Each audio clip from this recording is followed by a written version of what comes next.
শীতের মুখে ফের ঘূর্ণিঝড়ের আশঙ্কা। নভেম্বরের শেষেই বঙ্গোপসাগরে তৈরি হতে চলেছে একটি ভয়ঙ্কর ঘূর্ণিঝড়, যেটি শক্তি বাড়িয়ে ঘন্টায় 220 কিলোমিটার গতিতে উড়িষ্যা, পশ্চিমবঙ্গ, বাংলাদেশের উপকূলে আছড়ে পড়ার আশঙ্কা রয়েছে, যার ফলে কলকাতা সহ দক্ষিণবঙ্গের একাধিক জেলায় ভারী থেকে অতি ভারী বৃষ্টির আশঙ্কা রয়েছে। এই ঘূর্ণিঝড়ের ফলে বাংলার কোন কোন জেলায় বৃষ্টির সম্ভাবনা রয়েছে বিস্তারিত জানিয়ে দেব এই খবরে। খবরটি শেষ পর্যন্ত অবশ্যই দেখবেন। আর আপনি কোন জেলা থেকে আবহাওয়ার খবরটি দেখছেন সেই জেলাটি কমেন্ট করে অবশ্যই জানিয়ে দেবেন। আবহাওয়ায় বিরাট পরিবর্তন। এই মুহূর্তে দক্ষিণ পশ্চিম বঙ্গোপসাগর সংলগ্ন তামিলনাড়ুর উপকূলে অবস্থান করেছে শক্তিশালী ঘূর্ণিঝড় দিতোয়া, যেটি আগামী 24 ঘন্টার মধ্যে অন্ধ্রপ্রদেশ উপকূলে আছড়ে পড়ার আশঙ্কা রয়েছে। ইতিমধ্যেই ঘূর্ণিঝড়ের কারণে তামিলনাড়ু ও অন্ধ্রপ্রদেশের উপকূলে ভারী থেকে অতি ভারী বৃষ্টির লাল সতর্কতা জারি করা হয়েছে। অতি ভারী বৃষ্টির কারণে বন্যার পরিস্থিতি সৃষ্টি হতে পারে, তাই নিচু এলাকার বাসিন্দাদের নিরাপদ স্থানে সরানো হয়েছে। উপকূলীয় জেলাগুলিতে ঘন্টায় 80 কিলোমিটার পর্যন্ত বেগে ঝোড়ো হওয়ার সঙ্গে ভারী বৃষ্টিপাতের সম্ভাবনা রয়েছে, তাই 3 ডিসেম্বর পর্যন্ত মৎস্যজীবীদের গভীর সমুদ্রে না যাওয়ার পরামর্শ দেওয়া হয়েছে। দেখুন, যদি এই মুহূর্তে দেখি তাহলে দেখতে পাচ্ছি ঘূর্ণিঝড়টি কিন্তু ক্রমশ তামিলনাড়ুর উপকূল ছেড়ে এটি আস্তে আস্তে ক্রমশ উত্তর পশ্চিম দিকে অগ্রসর হয়ে অন্ধ্রপ্রদেশের উপকূলের দিকে চলে যাওয়ার সম্ভাবনা রয়েছে। এই সময় দেখুন, যদি আমরা দেখি ঘূর্ণিঝড়ের গতিবেগ কিন্তু প্রায় 80 কিলোমিটার দমকা হাওয়া ঝোড়ো গতিবেগ বইতে পারে এবং এটি কিন্তু আস্তে আস্তে এই মুহূর্তে চেন্নাই উপকূলের কাছে অবস্থান করার সম্ভাবনা রয়েছে। পরবর্তীকালে ঘূর্ণিঝড়টি দেখুন শক্তি বাড়িয়ে আস্তে আস্তে কিন্তু যদি আমরা দেখি দেখুন এটি কিন্তু আস্তে আস্তে ক্রমশ উত্তর পশ্চিম দিকে অগ্রসর হচ্ছে এবং দেখুন চেন্নাই উপকূলের দিকে এটি রাতের দিকে প্রায় ঘন্টায় 73 কিলোমিটার গতিবেগে এটি কিন্তু আস্তে আস্তে ক্রমশ উত্তর দিকে অগ্রসর হওয়ার একটা সম্ভাবনা রয়েছে। পরবর্তীকালে দেখুন যদি আমরা দেখি প্রায় দেখুন রাতের দিকে কিন্তু এটি আস্তে আস্তে আরও একটু শক্তি বাড়াতে পারে এবং তখন কিন্তু এর গতিবেগ থাকতে পারে ঘন্টায় প্রায় 75 কিলোমিটার প্রতি ঘন্টায়। এই সময় 75 কিলোমিটার প্রতি ঘন্টায় দমকা ঝোড়ো বাতাসের সম্ভাবনা রয়েছে।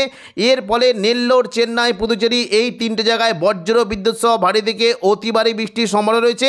এবং দেখুন যদি আমরা দেখি দেখুন মঙ্গলবার 2 তারিখ অর্থাৎ 2 ডিসেম্বর মঙ্গলবার সকাল থেকে কিন্তু যদি আমরা দেখি ঘূর্ণিঝড়ে কিন্তু গতিবেগ মোটামুটি ভালোই থাকবে এবং এইটি কিন্তু আস্তে আস্তে যদি আমরা দেখি এটি কিন্তু আস্তে আস্তে অতি গভীর নিম্নচাপে পরিণত হওয়ার একটা সম্ভাবনা রয়েছে। এই সময় ঘূর্ণিঝড়ে গতিবেগ হতে পারে প্রায় দেখুন ঘন্টায় 70 কিলোমিটার প্রতি ঘন্টায়। এটি কিন্তু আস্তে আস্তে অতি গভীর নিম্নচাপে পরিণত হওয়ার সম্ভাবনা রয়েছে এবং ক্রমশ উত্তর পশ্চিম দিকে এগিয়ে এটি কিন্তু আস্তে আস্তে নেল্লোরের দিকে চলে যাওয়ার একটা সম্ভাবনা রয়েছে। তামিলনাড়ুর উপকূল ছেড়ে এটি আস্তে আস্তে বিশাখাপত্তনমের উপকূলে দেখুন যদি আমরা দেখি এটি কিন্তু অন্ধ্রপ্রদেশের উপকূলে চলে যাওয়ার সম্ভাবনা রয়েছে এবং মঙ্গলবার 2 তারিখ যদি আমরা সকালের দিকে দেখি তাহলে কিন্তু এটি আস্তে আস্তে প্রায় ঘন্টায় দেখুন যদি আমরা দেখি 65 থেকে 66 কিলোমিটার 67 কিলোমিটার গতিবেগে এটি আস্তে আস্তে কিন্তু যদি আমরা দেখি চেন্নাই থেকে কিন্তু এটি আস্তে আস্তে নেল্লোরের দিকে চলে যাওয়ার একটা সম্ভাবনা রয়েছে। এবং পরবর্তীকালে দেখুন যদি আমরা দেখি তাহলে কিন্তু দেখতে পাচ্ছি যে ঘূর্ণিঝড়টি আস্তে আস্তে শক্তি ক্ষয় করে অতি গভীর নিম্নচাপ রূপে চেন্নাই এবং নেল্লোর উপকূলের দিকে অবস্থান করার একটা সম্ভাবনা থাকছে। পরবর্তীকালে দেখুন যদি আমরা দেখি এই অতি গভীর নিম্নচাপটি কিন্তু ক্রমশ যদি আমরা দেখি মোটামুটি ক্রমশ উত্তর পশ্চিম দিকে অগ্রসর হবে। এর ফলে নেল্লোর, চেন্নাই, পুদুচেরি এইখানে বজ্র বিদ্যুৎ সহ ভারী থেকে অতি ভারী বৃষ্টির সম্ভাবনা রয়েছে।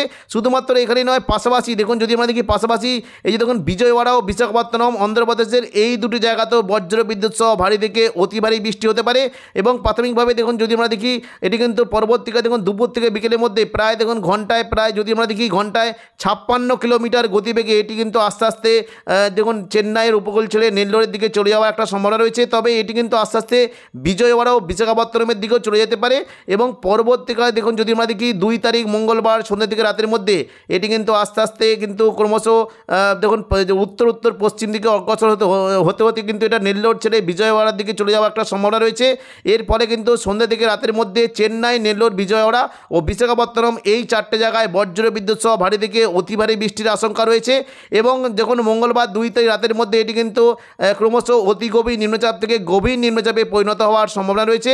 তখন কিন্তু এর গতিবেগ থাকতে পারে ঘন্টায় প্রায় 52 কিলোমিটার গতিবেগ, বায়ু ঝাপটা থাকতে পারে।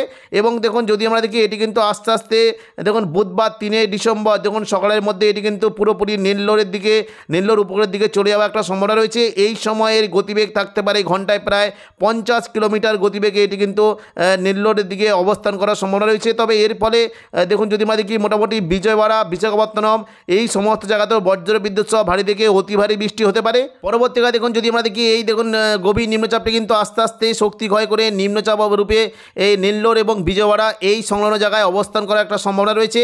এবং এর ফলে দেখুন যদি আমরা দেখি মোটামুটি দেখুন এই যে দেখুন অন্ধ্রপ্রদেশের বিশাখাপত্তনম, বিজয়ওয়াড়া, নেল্লোর এইখানে বজ্র বিদ্যুৎ সহ ভারী থেকে অতি ভারী বৃষ্টির সম্ভাবনা রয়েছে।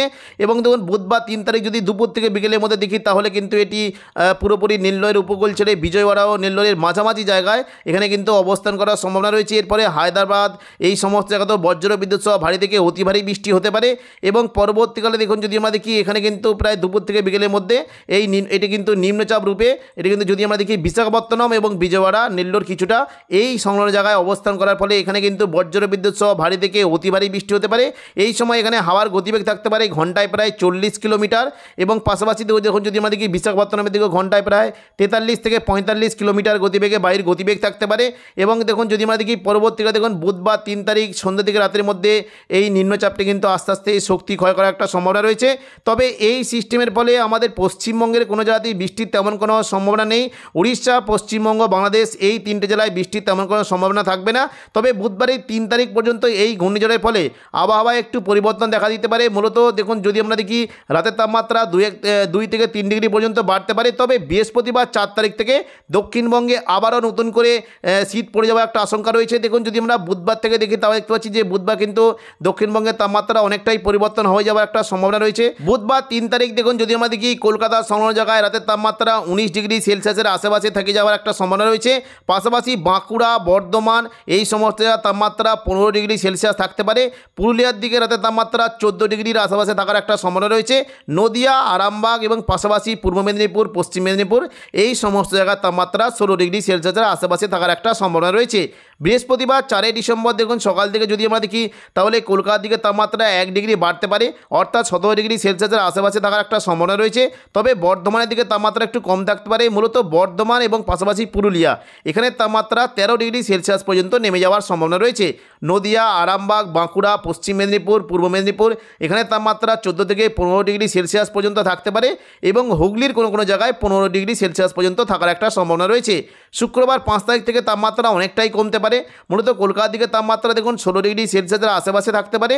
তবে নদিয়া, আরামবাগ, বর্ধমান, বাঁকুড়া এবং পূর্ব মেদিনীপুর, পশ্চিম মেদিনীপুর এই সমস্ত জায়গার তাপমাত্রা 13 ডিগ্রি সেলসিয়াস পর্যন্ত নেমে যাওয়ার আশঙ্কা রয়েছে। তবে পুরুলিয়ার দিকে তাপমাত্রা 12 ডিগ্রি সেলসিয়াস পর্যন্ত নামতে পারে। শনিবার 6 তারিখ দেখুন যদি আমরা দেখি শনিবার 6 তারিখ সকাল থেকে কলকাতার তাপমাত্রা 2 ডিগ্রি কমে যেতে পারে, অর্থাৎ 14 ডিগ্রি সেলসিয়াসের আশেপাশে রাতের তাপমাত্রা নেমে যাওয়ার আশঙ্কা রয়েছে। বর্ধমান, শান্তিপুর, আরামবাগ এবং পশ্চিম মেদিনীপুর, ঝাড়গ্রাম এই সমস্ত জায়গার তাপমাত্রা 11 ডিগ্রি সেলসিয়াসের আশেপাশে হতে পারে। পুরুলিয়া এবং বাঁকুড়া এখানে তাপমাত্রা 10 ডিগ্রি পর্যন্ত কমে যাওয়ার একটা সম্ভাবনা রয়েছে। রবিবার 7 তারিখ দেখুন যদি আমরা দেখি তাপমাত্রা কিন্তু আরেকটু কমে যেতে পারে।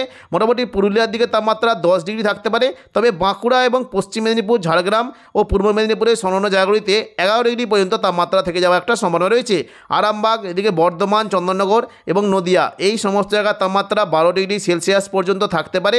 সোমবার দেখুন যদি আমরা দেখি 8 তারিখ তাপমাত্রা কেমন কি পরিবর্তন, দেখুন যদি আমরা দেখি কলকাতার দিকে তাপমাত্রা 15 ডিগ্রি সেলসিয়াস পর্যন্ত নামতে পারে। পাশাপাশি বর্ধমান, আরামবাগ এবং পশ্চিম মেদিনীপুর, ঝাড়গ্রাম, বাঁকুড়া এই সমস্ত জায়গার তাপমাত্রা 12 ডিগ্রি সেলসিয়াস পর্যন্ত নেমে যাওয়ার আশঙ্কা রয়েছে। পুরুলিয়ার দিকে তাপমাত্রা 11 ডিগ্রি সেলসিয়াস হতে পারে। পাশাপাশি নদিয়া এবং হুগলি অর্থাৎ নদিয়া এবং হুগলি সংলগ্ন জায়গায় 13 ডিগ্রি সেলসিয়াস পর্যন্ত নেমে যাওয়ার আশঙ্কা রয়েছে। মঙ্গলবার 9 তারিখ দেখুন যদি আমরা দেখি তাপমাত্রা একটু পরিবর্তন হতে পারে। কলকাতার দিকে তাপমাত্রা 16 ডিগ্রি পর্যন্ত নেমে যাওয়ার আশঙ্কা রয়েছে। পাশাপাশি বর্ধমান, নদিয়া এবং পশ্চিম মেদিনীপুর, ঝাড়গ্রাম, পূর্ব মেদিনীপুর এখানে তাপমাত্রা 13 ডিগ্রি সেলসিয়াস পর্যন্ত থাকতে পারে। আরামবাগের দিকে তাপমাত্রা 12 ডিগ্রি হতে পারে এবং পাশাপাশি পুরুলিয়ার দিকে তাপমাত্রা 12 ডিগ্রি সেলসিয়াস পর্যন্ত নেমে যাওয়ার আশঙ্কা রয়েছে। শুধুমাত্র বাঁকুড়া এবং দেখুন হুগলি সংলগ্ন জায়গায় 14 ডিগ্রি সেলসিয়াস পর্যন্ত নেমে যাওয়ার একটা আশঙ্কা রয়েছে। বুধবার 10 তারিখ দেখুন যদি আমরা দেখি তাপমাত্রা একটু পরিবর্তন হতে পারে। কলকাতার দিকে তাপমাত্রা 17 ডিগ্রি সেলসিয়াস পর্যন্ত নেমে একটু চলে যাওয়ার একটা সম্ভাবনা রয়েছে। তবে দেখুন যদি আমরা দেখি বর্ধমান এবং বাঁকুড়া এবং পুরুলিয়া এখানে তাপমাত্রা 12 থেকে 14 ডিগ্রি পর্যন্ত থাকতে পারে। আরামবাগের তাপমাত্রাও 13 ডিগ্রি সেলসিয়াস হতে পারে। চন্দননগর এখানে তাপমাত্রা 15 ডিগ্রি সেলসিয়াস পর্যন্ত নেমে যেতে পারে এবং কোলাঘাটও দেখুন ঝাড়গ্রাম অর্থাৎ দেখুন পূর্ব মেদিনীপুর, পশ্চিম মেদিনীপুর এখানে তাপমাত্রা 14 ডিগ্রি সেলসিয়াস পর্যন্ত নেমে যাওয়ার আশঙ্কা রয়েছে। তো এখনকার মতো খবর এখানেই। পরবর্তী আপডেট পাওয়ার জন্য চ্যানেলটিকে অবশ্যই সাবস্ক্রাইব করে রাখবেন। ধন্যবাদ।